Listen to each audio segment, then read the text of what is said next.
And the thing that when you do this is that you become awed by how much stuff your mind keeps creating.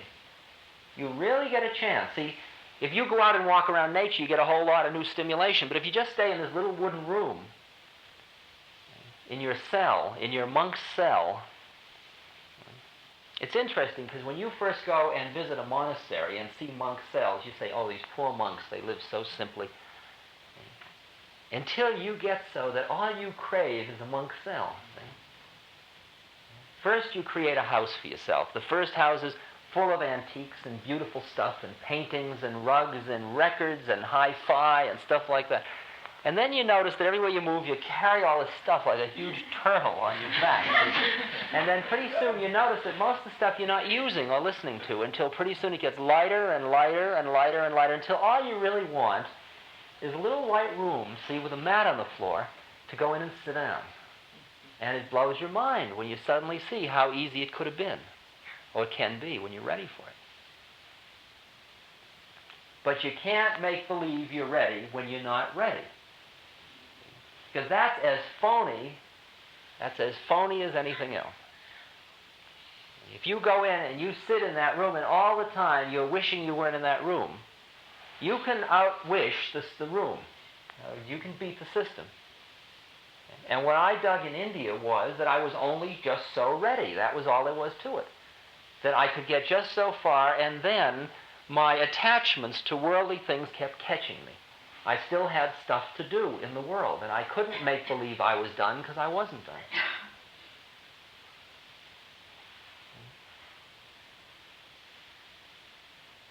So you go through your lunch and your resting and your further meditation, and then you might sing some holy songs and get yourself, your emotions opened up through love, and loving and loving and loving and loving and loving and loving, and just keep opening your emotions through love. And then comes asanas again, hatha yoga, and then pranayama again. And then it's 6 o'clock and you meditate a little more, and then you may make a little warm milk with some honey in it or a piece of fruit. And then you sit down and for change you meditate. Okay? And then it's time to lie down, and you might lie down, and then around midnight you get up and do pranayama again. Since you're sleeping flat on the floor, it's not hard. You keep waking up, because you keep waking up every few minutes anyway. And then at 2:30 in the morning, you start the whole trip again. Very simple, not a big drama. That's the maximum push program. The minimum push program is just to say, well, I'll just live my life, see, but I'll watch myself live my life. That is, I'll become a witness of my own drama.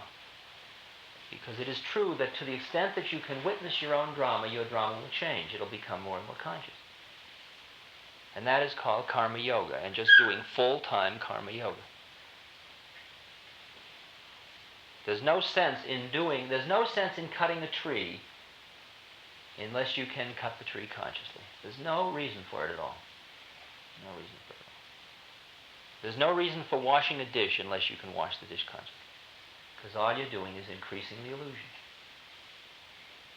And if all of this operation here at Cumbres is running exquisitely mechanically, so everybody's doing their part, but nobody's doing it consciously, it's just like some huge machine that is just mechanically driving itself onto its own extinction. Nothing's happening at all.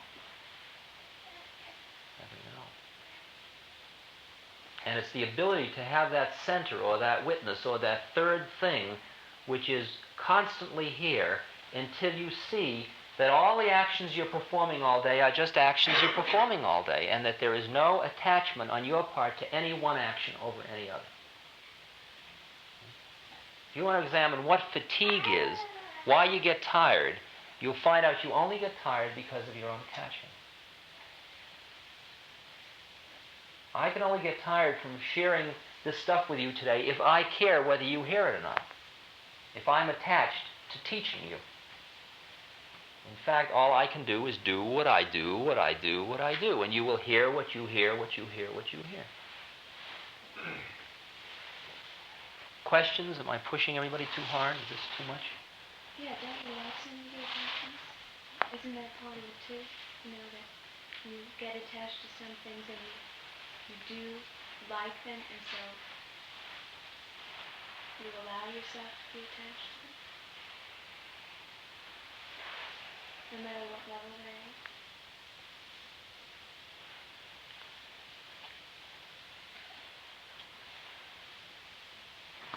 The statement, the requirement is you must give it all up to have it all. Every attachment to any model at all must go in order to be able to have that thing. Say you love somebody. You're attached to somebody. You have to give up that attachment to them in order to really be with them. Because that attachment to them and the fear of losing them makes a limit to the relationship. And it's only when you can give up the attachment so that when you and that other person are together, we're just here now. And the next moment, if that person dies or is gone, well, that's a new moment.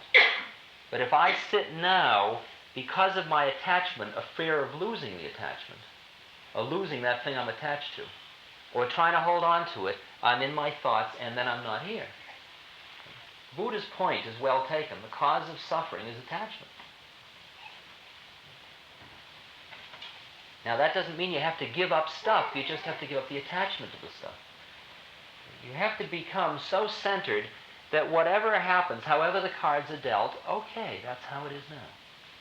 That's how it is now. And that allows you, when you're with something beautiful, to totally love it. Because it's here and now, and this is it. The next moment when it's gone, you can totally love this moment too. See, the problem is, you don't give up loving, you just broaden it out so that you love it all. That's the way the process works.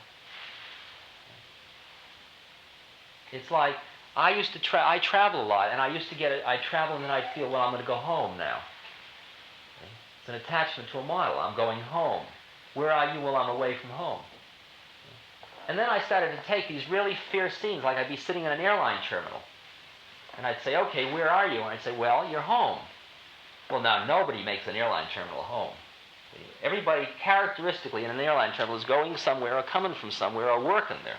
But they don't call it home. Unless it's birds or something like that. And I'm sitting there, okay, I'm home. What is home? Home is a state of mind where you experience certain things. Relax, here, open, I'm home. Well, I began to see that any time I thought I wasn't home, I was stuck in being less than here. So I'd be in the middle of Kansas and say, well, here I am. You know, you're in the middle of a long road that's going nowhere, coming from nowhere, and you're at marker 73. Home at last. Very far out. You go through all of your lines you use about getting home. Keep using them until you begin to see that it's either all home or forget it. Because as long as you've got a model, you're attached. You're stuck.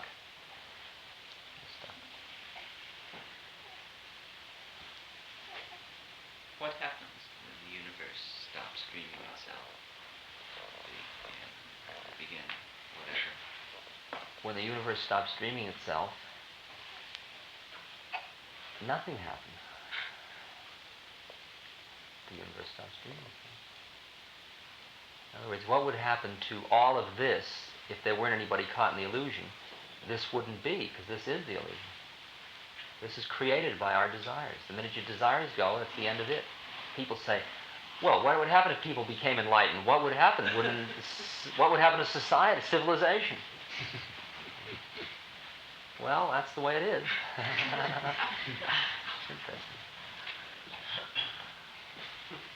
Now maybe I haven't put it positively and beautifully enough. Maybe I haven't told you about how to love the Divine Mother enough. Because remember, attachments can be negative as well as positive. You can be so busy being attached to the white room that when the baby chirps or the bird sings or the nature does its thing, you say, oh, I wish it would stop. How can I meditate? That is as much attachment You have to, in the Tibetan sense, you have to embrace your 10,000 beautiful, horrible demons and the 10,000 beautiful demons as well. The things you desire, you've got to let them pass. The things you don't, that repel you, you've got to accept. You've got to say yes, and that too. Right, and that too. Sure, right, that one too. The realized being says, one to me is loss and gain. One to me is fame and shame. One to me is pleasure and pain. One to me is life and death. That's the big one.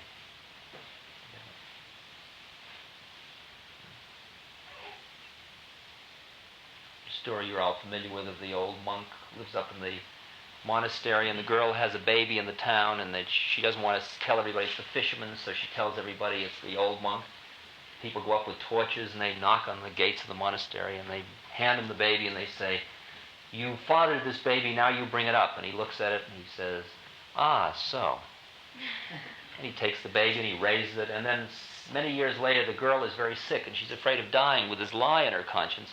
So she tells everybody it was the fisherman that was the father, and they go rushing up to the monastery and they, "Oh, we're terribly sorry, we've come to relieve you of the burden of rearing this child." And he looks and he says, "Ah, so.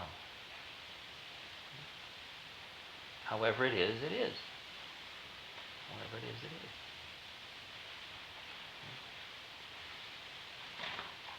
Now, at any moment, as the cards are dealt, you play the hand as beautifully as you can. You play it with total involvement, with total compassion, and in the most harmonious way you know how. But no one hand is any better than any other hand. A hand is a hand is a hand is a hand.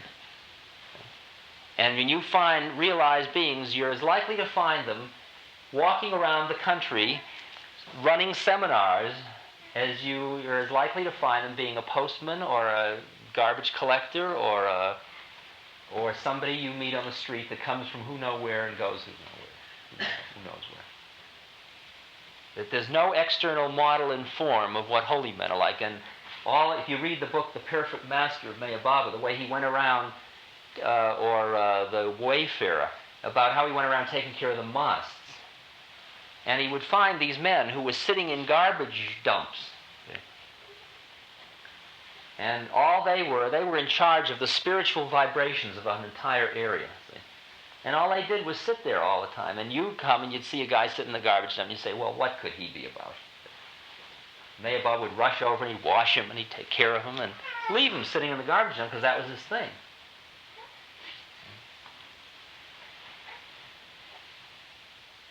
We keep trying to measure it all in external. Are we doing important work? Doing important work in your life? Doing something really meaningful? Whatever you do it consciously, and you are doing the optimum thing at that moment.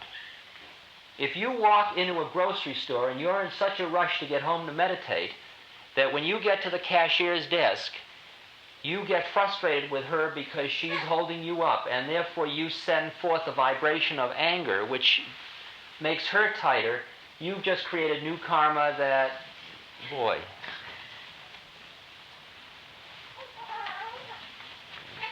The game is to not create new karma and then just finish off the old karma.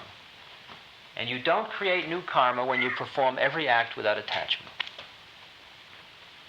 Do what you do, but do it without attachment, and then there's no new karma created ever.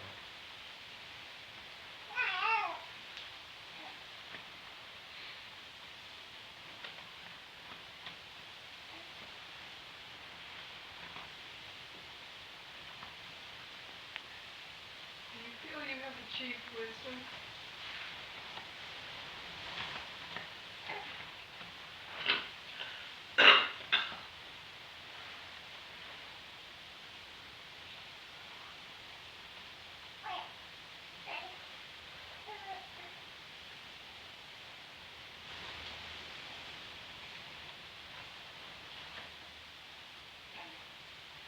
I guess I don't think on dimensions like that.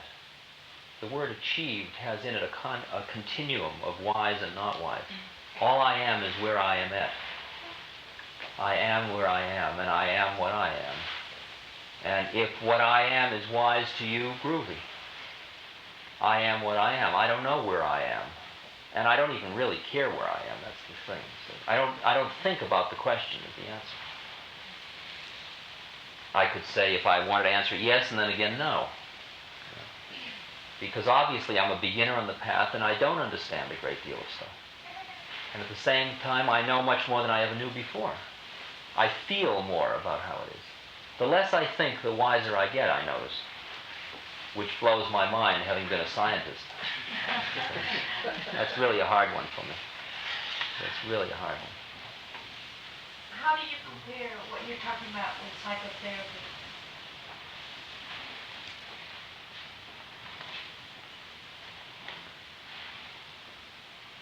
Psychotherapy is just as high as the therapist is. If you have as your therapist Buddha, the likelihood is you can become enlightened through psychotherapy. Psychotherapy is a human encounter between two beings, and any encounter between two beings will be as high as whoever the highest being is in the encounter. And to the extent that the therapist is not identified with being a therapist, the patient can get free of being a patient. To the extent that the therapist is not identified with doing good, the patient can get free of somebody to whom good has to be done. To the extent that the therapist meets the patient as, here we are human beings in the roles of doctor and patient, to that extent everybody gets free. And recently I went to the heroin addiction center at the Boston State Hospital for an afternoon with Danny, and Bob Taylor was there too. And it blew my mind. There were 50 people in the room, of which some are heroin addicts and some are doctors and some are social workers and nurses. And it was very clear to me that the doctors were more addicted to their addiction, which was to being doctors, than the heroin addicts were even to their addiction. Because when I sat down in the room and we closed the door, as far as I'm concerned, there's 50 beings in a room, and here we are, now what? And let's cut out all the crap of roles and who's got to do what, and doctors, and I'm sick, and I need help, and all that stuff. It's all melodrama, and here we are. Now, here we are. And you look at another human being and say, here we are, and they acknowledge it. And the doctors are saying, well, now, and you can't, they got these cards in their hand, and they want to hold on, because they're enjoying the power. It's an ego trip. It's just very poignant. They're busy doing good, and they got to have somebody to do good to.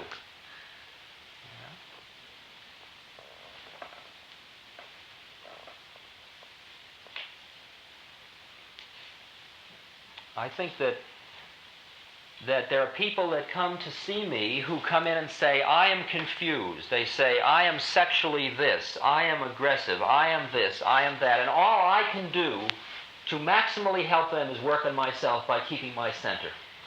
And if I can keep my center, Om Mani Padme Hum, Om Mani Padme Hum, Om Mani Padme Hum, as fast as they say any of those things, they get free of them, because they keep noticing that behind that, here we are. A person comes in and I says, I got this terrible problem and I don't know where to turn, and like a woman comes to see me. I may have told this last time I was here at Cumbres. A woman came to see me and she tells me her child's taking drugs and she's worked all her life for her child, and now the child's run away and forged the check, and boy, she's got a really sad story. And she takes about 15 minutes to tell it.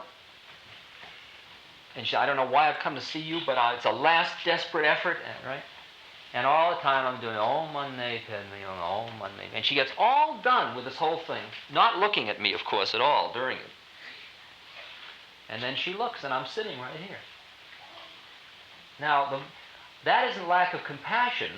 The most compassionate thing I can do for her is not get sucked into the melodrama she's just laid on me. And what I, in effect, say is, you're absolutely right, all that's true, and here we are. Now what? See? Because behind you being a mother whose daughters run away and all that, I've just met you and you're a human being, and I'm a human being. Now what do we do from here? And within just moments after she feels the freedom that comes from that, because everybody else, she's so good at it, and it's such a poignant story, she just takes everybody with her all the time. You know, any doctor would want to help her.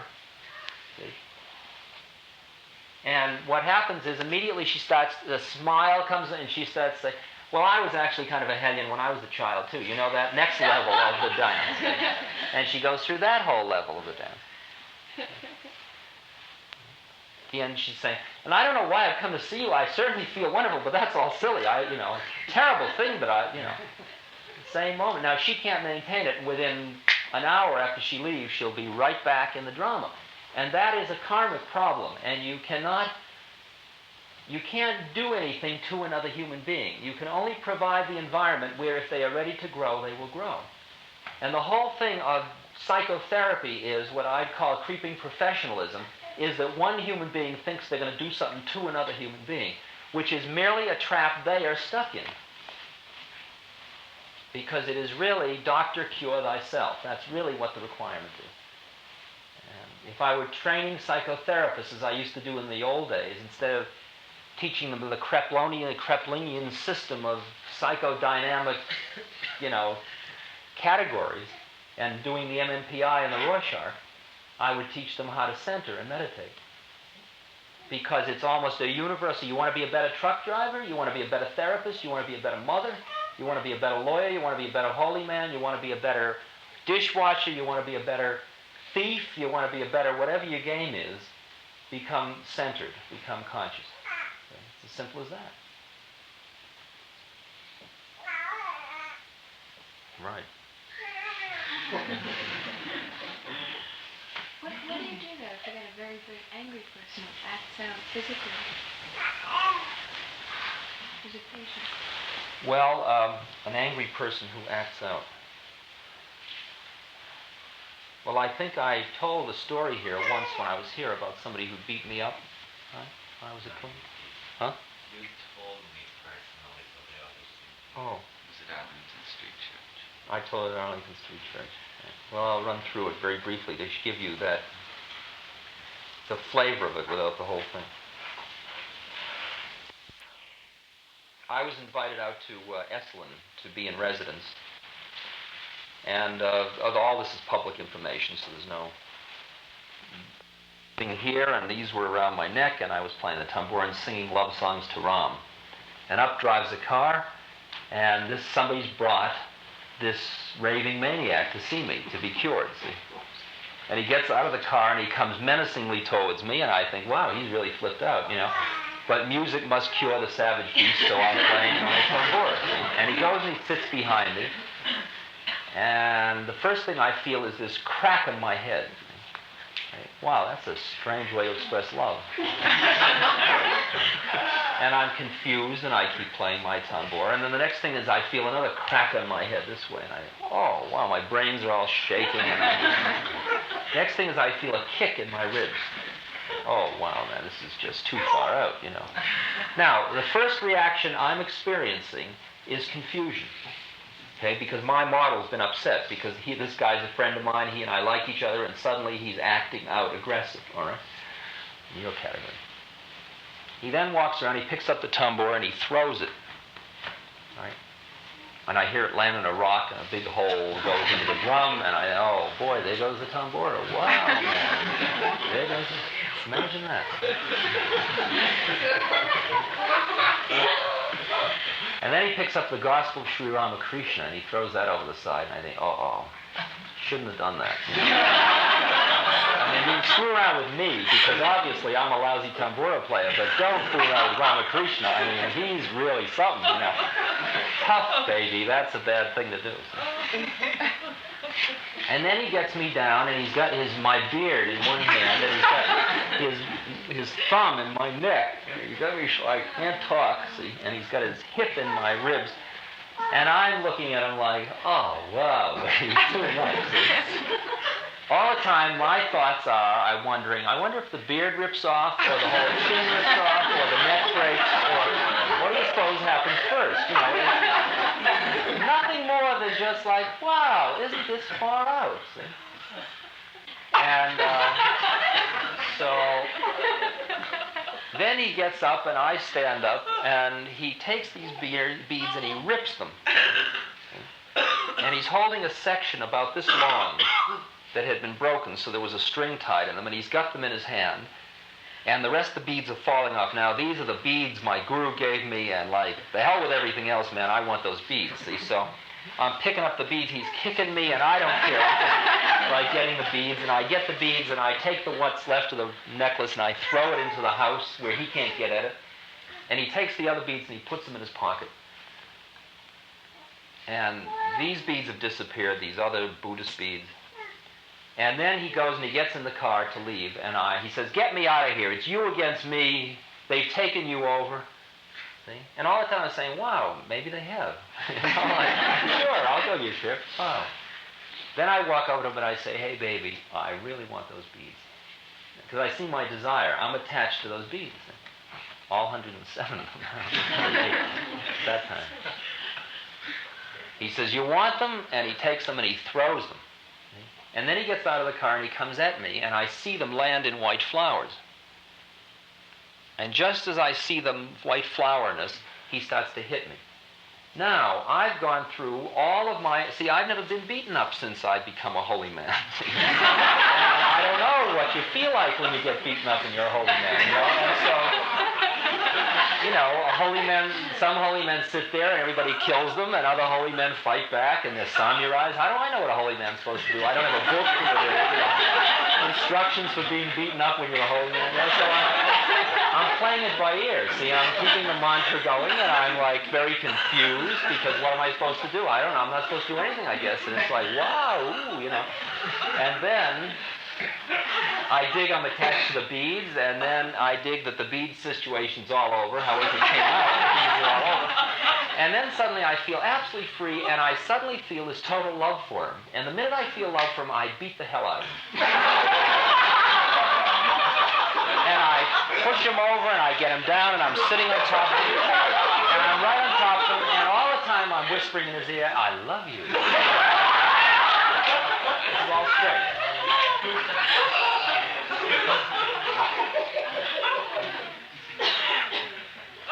At which point, he picks me up, and he sends me flying, so my head goes through a bag of rabbit food, a huge bag of rabbit food, and he gets in the car and drives away.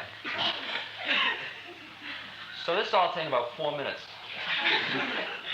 And I sit down and I think, wow, that's very far out, you know.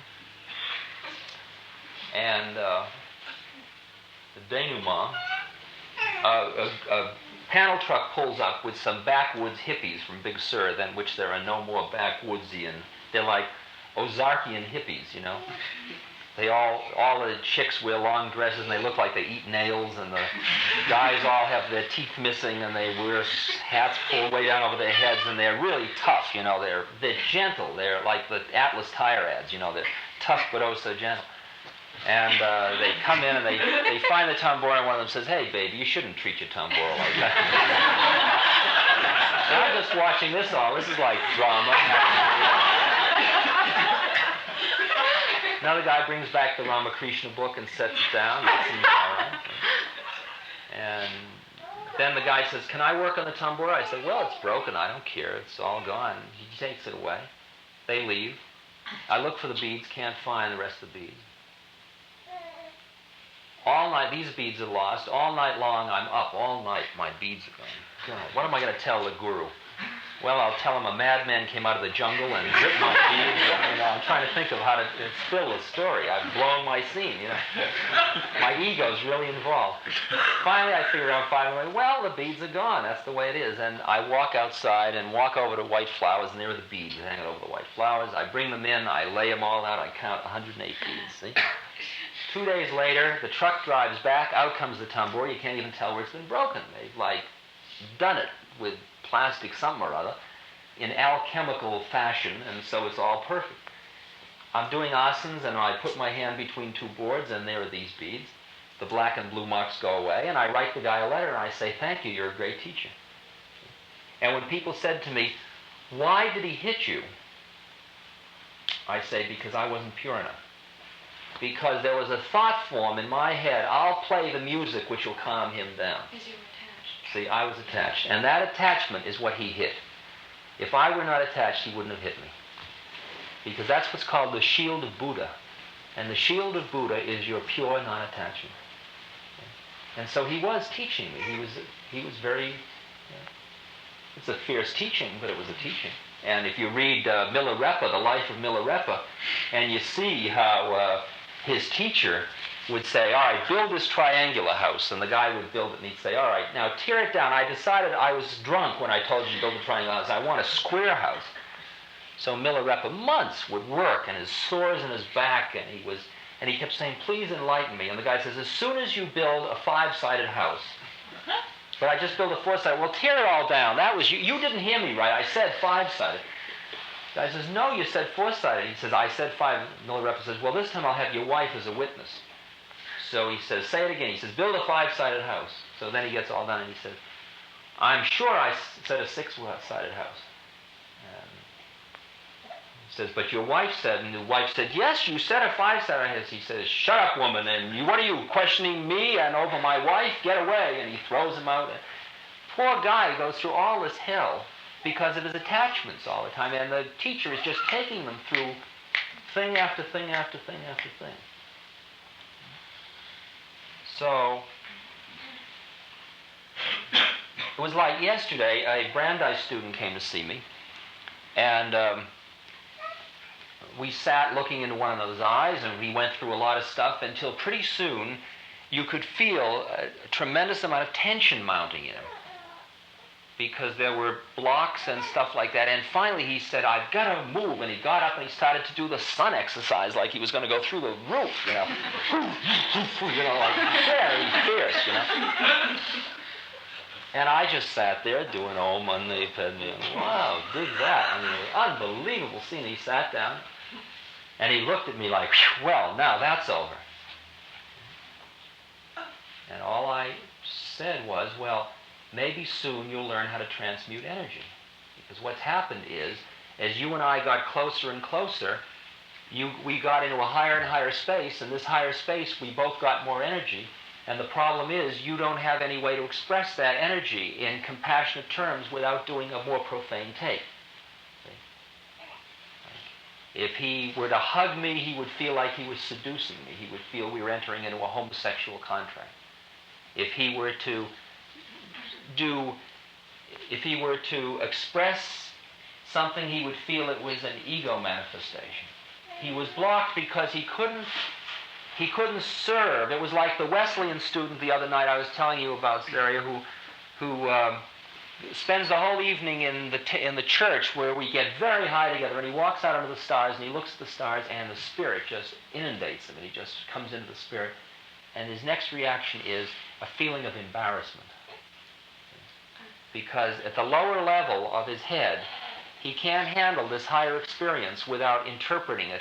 I must be getting soft in the head, because I know I don't believe in the spirit. And all you can do is keep centering. Keep centering yourself. Because I can free the guy from being bound as long as I'm not bound in his profane take. What would you say about movements for social change on a large scale kind of thing? Movements for social change. You move in the United States, in which both sides are tremendously attached. Yeah, in terms of the activist scene at the moment, it strikes me that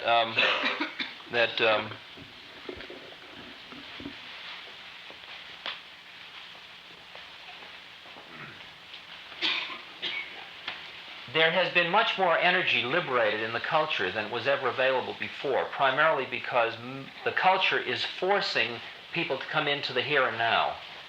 Television, transportation, everything forces that. And as that happens, people get more and more energy as they come into the here and now more. And they have their old models of what to do, which is external freedom models. Like if you make it externally beautiful, it'll be internally beautiful. That's an old model. And therefore, they get into doing the thing to get the external freedom harder and harder and harder with more and more energy. So that when they do that, though, they still do it in the idea of good and evil, that there is the other side, which they don't empathize with, so that it's we against them. And the minute they do a we against them, if it's the ecologists versus the polluters, if it's the blacks versus the segregationists, if it's the hippies versus the establishment, whatever it is, it's like a polarization that they get caught in. They get caught in the yin-yang of it. See? Whether it's male, female, or whatever it is, they get caught in yin and yang. And they, as a result, create the polarity more and more, because as long as they're attached to one side, they create the opposite. Now, to the extent that a person is conscious, they can make a statement for ecology by their way of living, which is ecologically harmonious, and they can make a statement to another person about ecology which doesn't create in the other person a feeling of distance. In other words, if I see you as him, when I talk to you, all I'm creating in you is more of a feeling of isolation from me, which is forcing you to see me as him. The minute, however, I see you as us, then you and I can talk about the ecological problem, no matter who you are, whether you're the president of the worst smog-creating machine in the world. Now, my further feeling is that we are gathering in larger and larger numbers in order, it's a method for getting high, or coming into the light, like Woodstock, and gatherings, which are social political statements, but they are social political statements incidental to the fact that they get people high. Like hundreds of thousands of people are planning to go to Toronto in July, which will be another Woodstock, it appears to be evolving into. And it'll be for peace, and it'll be for ecology, it'll be for all good things and against all bad things, okay? The fact of the matter is that people that are gathering there to feel that experience of whatever that experience is. There is a place where we get to the point where we don't need to do that anymore because that experience is happening inside of ourselves. And it seems to me that beings and so on, which have tremendous social political overlay, become somewhat of anachronistic. You sort of get done with them. Now, take war and peace in Vietnam. There is no doubt, it's just like Malcolm X said to Martin Luther King, we need each other. I don't question that the violence forces the hand of the administration to respect and to listen, to do things. But at the same moment, if you look in Berkeley or in California now, it's very hard not to do a 1934 Germany take of the fascistic element of the police with their helmets and boots and guns and long sticks, or in Boston the other day. And you begin to see how that method of behavior change is creating very horrible side effects. Very horrible side effects. The profound model of behavior change is just like with psychotherapy. Change yourself first. Work on yourself. Because if you walk down the street and you are a loving person, a peaceful person, every act you perform with another human being increases the feeling in them of lovingness and peace. That's all there is. It's the only way it can work. And that in turn increases their loving and peacefulness, which in turn affects the next person. There's the old story, the other way it works, where you yell at somebody, he goes home and he hits his wife, who beats the kid, who kicks the dog. My father bought the Tuzism, or whatever the thing is. But it's a story of the spin-off. Well, the spin-off works the other way, the same way. And the thing is, if you want to live in light, the first thing you got to do is become light. When you be light, then you live in light. If you don't be light, you don't live in light. You can't be dark and say, why aren't you giving me light? It doesn't work that way. So I keep meeting more and more people, more and more young people especially, who tell me about they are getting despairing of the political movements. I'm even starting to meet a few blacks who are saying that now. Because they're beginning to see that they don't want what it is they get that way. And then you're beginning to see that you've got to be what it is you want to create in the universe. And it's an amazing thing how when a number of beings become a certain way, a whole process changes. I'm telling you, don't underestimate the power of the Spirit. But the Spirit doesn't have to be measured in numbers or in external action. The Spirit has to be measured in the nature of the beings of the people. It was the nature of the beings of the people in Germany that allowed a certain process to happen. And it's the nature of the beings that we are that allow processes to happen. And when you become a different being, the whole thing around you keeps changing all the time. I can watch a bus driver who's a beautifully centered person, and people get on his bus and they get off his bus, and just in the time they gave him a quarter and they were riding his bus, he created a vibration in them which just makes their whole thing just a little bit softer. And how many little bit softer, a little bit softer, a little bit softer before here we all are again. Turns out whatever your role in life, you can do it right in the role you are. You don't have to go out and wave your hands and say, I'm for peace. You just have to be peaceful. And then that process starts to happen. And people say, well, it isn't enough. But that is the maximum thing a human being can do, is increase the degree of consciousness. Because in a conscious civilization, like war is a relatively unconscious act. Except if it's a game played among mercenaries. Then it's just a high game like chess. For mercenaries that believe in reincarnation, war is just like any other game. It's neither good nor bad, it's just another game. Am I cutting into Tai Chi time?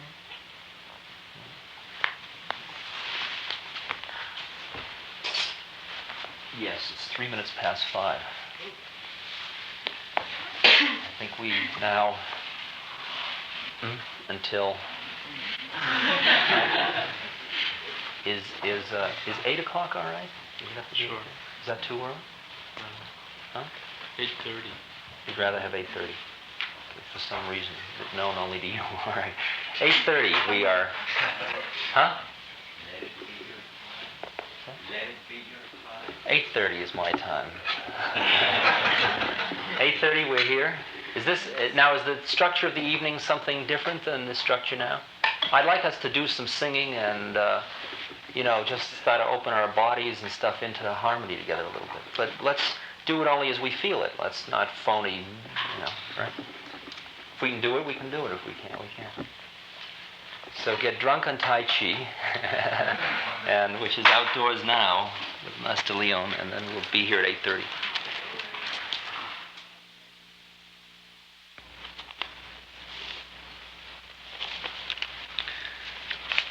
When I was in India, I started collecting quotes, and I've been collecting books full of them.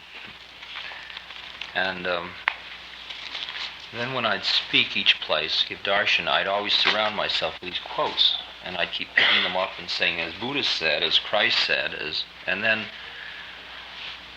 as I started to realize that if I could just center and clear my head of having to do anything, that out would come out of me, since I was reading these all the time and living in them, would come out those thoughts.